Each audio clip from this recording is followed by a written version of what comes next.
I go to the 6th ring and I go on the 45-degree axis. Does everybody see that?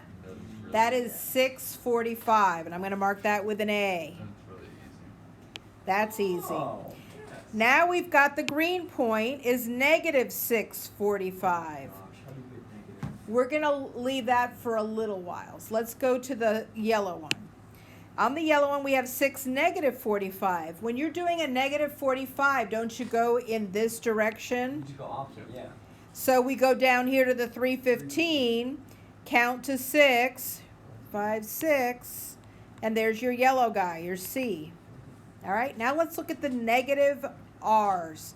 When R is negative, like in the second one, you find 645, which is where the A is, right? But since it's a negative 6, you cross the bridge and you count 1, 2, 3, 4, 5, 6, and you put it right here. Oh. It's just 45 degrees in that quadrant, right?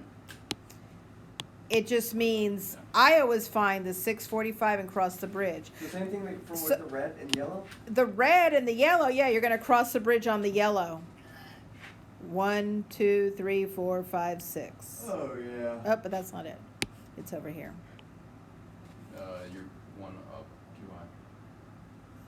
You gotta go down one, that's 7. Thank you. All right. So that would be your D. And I use a ruler for these when I'm doing it, so I don't get off the axis, and I stay on the same axis. So do you understand how to do those?